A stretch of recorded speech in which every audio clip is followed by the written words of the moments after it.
Trump ने मान लिया 100 सैनिकों को ईरान ने दहलाया।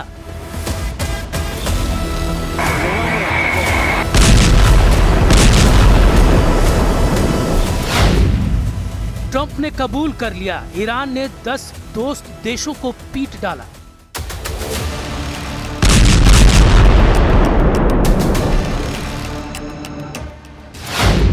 अमेरिका ने ऐलान किया अब ईरान बचेगा या उसका एटम बम।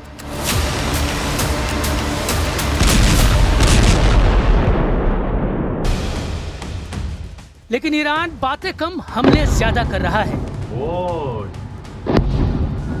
ईरान ने फिर से कुवैत के एनर्जी और पानी के इंफ्रास्ट्रक्चर पर भीषण बमबारी की है।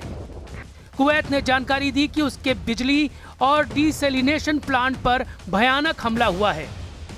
लगातार चौथे दिन ईरान ने कुवैत पर कहर ढाया है। कुवैत की तरह ईरान 5 देशों को कुचल रहा है। लेकिन अमेरिका की मार भी बड़ी डरावनी है। सुपर पावर ने अपने विनाशकारी हथियारों को युद्ध में झोंक दिया है।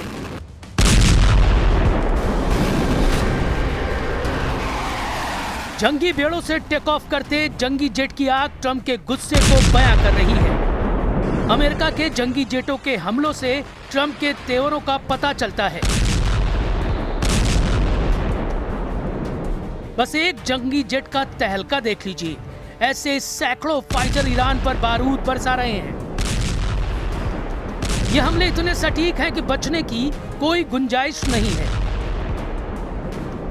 लड़ाकू जेट जब मिसाइल दागता है तो ईरान के मिलिट्री ठिकानों को एक धमाके में धूल में मिला दे रहा है। बम विस्फोट इतना विनाशकारी है कि कंक्रीट और इस्पात की इमारतें पिघल रही हैं। इतनी ताकत झोंक कर भी ट्रंप फोर्स ईरान को झुका नहीं पा रही, क्योंकि जैसे ही अमेरिका के जंगी जेट अपने डॉक पर लैंड करते हैं, ईरान मिसाइलें लॉन्च करना शुरू करता है। ईरान की मिसाइलें कब और कहां फटेंगी, इसकी भनक भी अमेरिकी सेनाओं को नहीं लग रही। ईरान हर हमले में नए दुश्मन देश को दहला रहा है। ईरान ने बहरीन में शेख ईसा मिलिट्री बेस को ड्रोन धमाकों से दहला दिया है। अमेरिका के 5वें बेड़े के अहम ठिकाने के ऑपरेशन सेंटर तबाह कर दिए गए हैं। जॉर्डन में ईरान ने अमेरिका के 20 ठिकानों पर तबाही मचाई है। जॉर्डन के अल अजराक में ईरान ने 20 इमारतों को जमींदोज कर दिया है। जॉर्डन ने जानकारी दी है कि 5 विस्फोटक ड्रोन वक्त रहते ढेर कर दिए गए, नहीं तो हमले में बहुत ज्यादा नुकसान होता।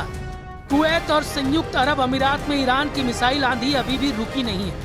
मतलब ये कि अमेरिका ईरान युद्ध अब उस मोड़ पर है जहां फैसला सिर्फ मैदान में होना बाकी है, क्योंकि आसमानी लड़ाई में ईरान भारी पड़ रहा है। अमेरिकी हमलों के जवाब में जॉर्डन में जो हमले किए गए, उसमें 2 अमेरिकी सैनिकों की मौत हो गई, 1 लापता है। हालत यह है कि सीज फायर खत्म होने के 10वें दिन अमेरिका ने ईरान के बंदर अब्बास और बंदर लेंगेह में जबरदस्त हमला किया। तस्नीम न्यूज की रिपोर्ट में यह दावा किया गया।